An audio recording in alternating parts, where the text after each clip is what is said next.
Welcome to Go Home Heat, a wrestling podcast. This is an NXT version. We have the Go Home Heat kid Ray here, who may or may not bless us with discussions. Hi.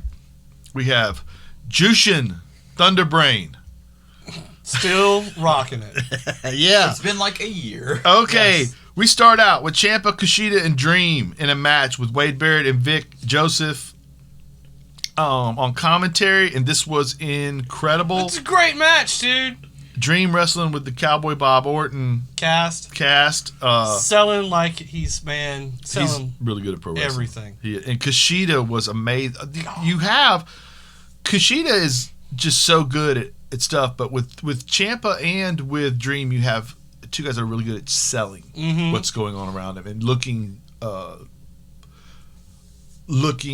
formidable while looking like things could go wrong right here, right? And so it was just great, and the finish was good. Dream knocks out Ciampa with the cast and somehow or another he knocks himself out too, right? I don't know if his arm was between their heads. I think, yeah. And then Kushida winds up being able to get him in a German suplex from outside of the ring to inside of the ring. Or no, he was up against the ropes. He rolls back through and does the roll through suplex to Ciampa, who had just been knocked out by the cast, which also kind of sort of whatever with Dream, and Dream falls away and can't get back to help. 1, 2, 3, bang. Well done, and we are pushing Kushida to the moon, which is what everybody wants. I love it. Yeah, absolutely. And with this,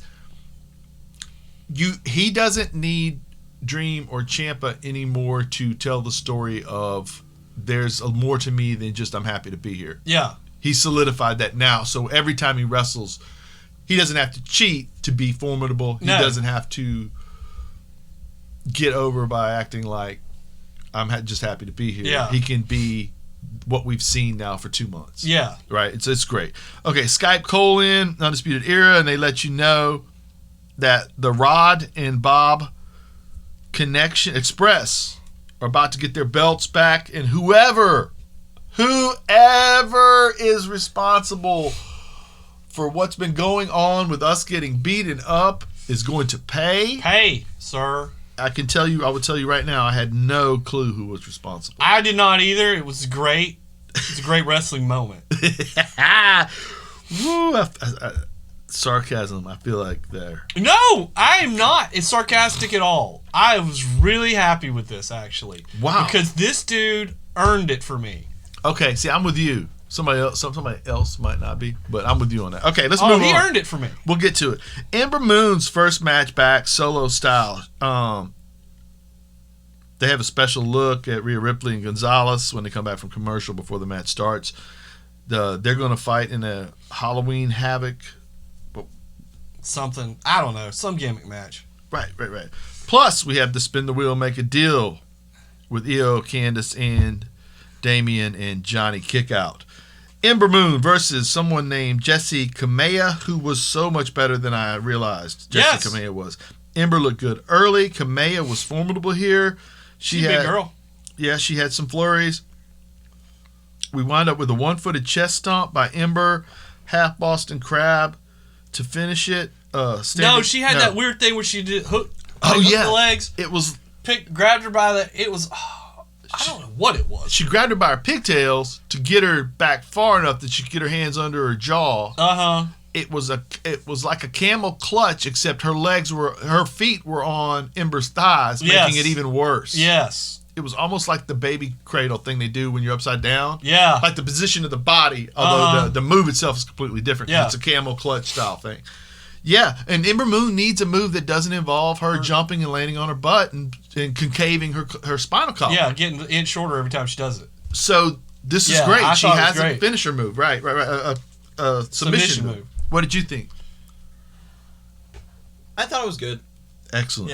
All in on that. Okay, then we get Dakota Kai post-match kicking Ember Moon to sleep. We know the feud she's going to be getting into now. Letting her know that you're not going to make your name at my account. You won't be stealing my spotlight, buddy. And I love it. I love a feud between Dakota Kai and Ember Moon. That's great for both of them. Correct. Backstage, somebody else has now attacked Bobby Fish of Undisputed Era. I don't know. This is just it mystifies me how much, one, they don't seem to have immediate access to the film Yeah. that they're taping backstage. Mm-hmm. I would think that they should hire Mustafa, Yeah. and he would be able to show them Real time. What who's happened? doing these things. Well, and here's another thing. Why were the Undisputed Era walking around separate from each other? did not seem clever. No, But these things happen. split up to cover more ground. Austin Theory versus my guy, my dude, Bronson Reed. His entrance is great. He is the colossal Kong. He gets in there, and we have mostly a Reed squash match. You had 2 Reed squash matches. Theory gets to do a couple of moves here and there. The splash, Bronson lands at the end after pummeling him more, puts him away 1, 2, 3 as he's going up the runway. As Reed is going up the runway, Theory grabs the mic and says, "This is BS. I want to fight you again. I'm not leaving until I beat you." To which is a 3 or 4 move match where Bronson Reed hits a vicious Samoa slam. Oh, yeah. Samoan Drop. and 1, 2, 3 again, and Theory basically gets upset and quits, Uh-huh. which I found interesting. I don't think he's really quitting. No. And I wonder what we do with this character to make him To get him back. more I fun. really like that the tour the streak he went on of the matches, even though does it feel like a punishment? Does it feel like a punishment? He loses every match, but up until this one it didn't. But this was 2 squashes back to back. Yeah. And then he quits and leaves. Mm-hmm. So that does feel, but he has showcased his wrestling talent Yes. without wins. So okay, if something could change here, Mm-hmm. he could be good. He is a good wrestler. He's fantastic in ring performer. Yeah. And he's good on stick. Uh-huh. He should be good to go when he comes back. Now, Zia Lee versus Casey. How you say that name? Cat and Zero. Cat and Zero. We get a little promo thing first where they, Hype the stakes for Zia Lee. yes, that's exactly what happens. And then that moves into, we're going to have a match before this where there's a 6-man tag, Legado del Fantasma versus Swerve Scott, the Adonis, and not Tony Atlas, Jake Atlas. Jake Atlas. Relation? No? No, I don't think so. Okay. This was great. Jake Atlas is amazing, dude. He did a sequence on the is. rope. He does some sequences on the ropes that are like incredible. But yet again, here's the problem I've had with this little feud here. They don't do any. I mean, I hate the 50-50 booking sometimes, but they haven't given Swerve and them a win yet, have they? Correct. They lost. But man, who was it? Somebody does a suicide dive, and Atlas turned that into a Spanish fly Dude. outside the ring onto somebody. That was crazy. It wasn't a Spanish fly. It was actually a self pile driver.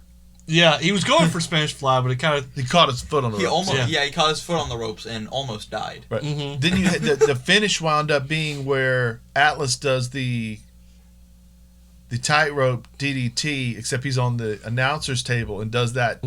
It's actually a cartwheel DDT, and then he winds up. So he's out cold. Escobar's out cold.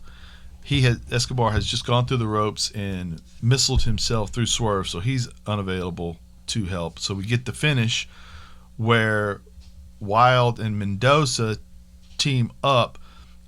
They get Adonis into a position where he's going to do the Russian leg sweep, and as Wild leg lariats Adonis, the leg sweep goes through, and it's perfect because he gets to roll over right into the pinning predicament. Oh, at the dude, it's a end. great little finish. The minute I saw that finish, I thought, that's a finish that wins you world titles. Yep. At every level. Because that's the key, right? To wrestling, Uh-huh. you have to be able to tell a good story. You got to be able to wrestle.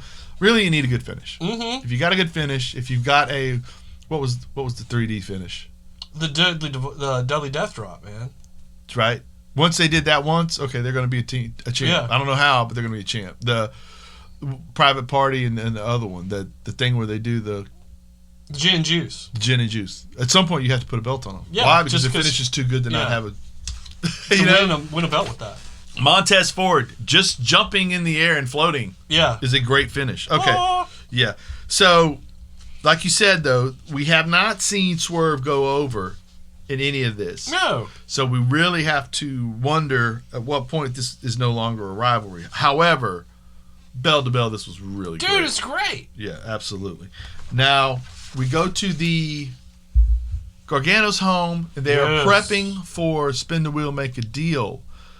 And Johnny is not happy about any of this because He hates wheels. he doesn't work well with uncertainty. No, he said he hates wheels.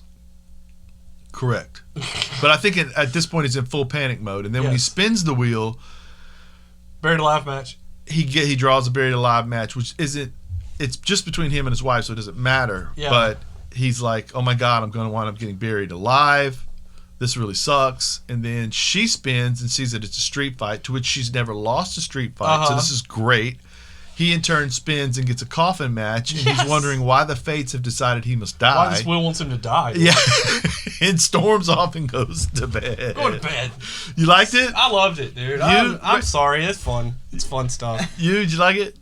The fact that I don't know whether to be mad or just love it, because one of the greatest technical wrestlers in the world right now, period, just said, "I hate spin wheels," and went to bed. I think he hates wheels in general.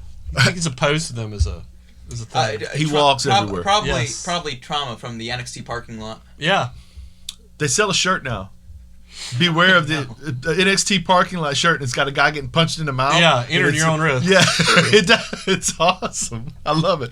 Okay, Drake Maverick and Killian Dane versus Ever Rise, and this is a rivalry, evidently. Yes. The Ever Rise managed to They get their first win. isolate. Disqualification. Yeah, they isolate Drake, yeah. and he's going to pin, and he's in trouble, and they isolate Drake and Killian, and Killian's in trouble in a pinning. Well, they keep hitting with the chop blocks. Yes.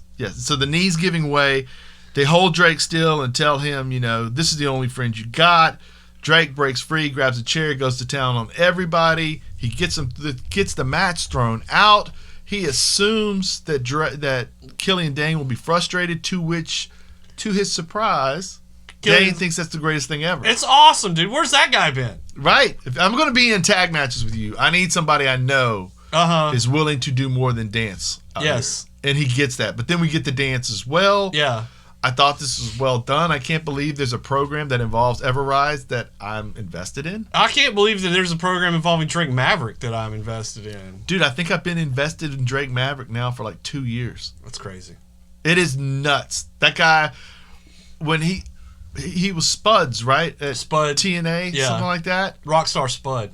And they figured out ways to put him in things over there.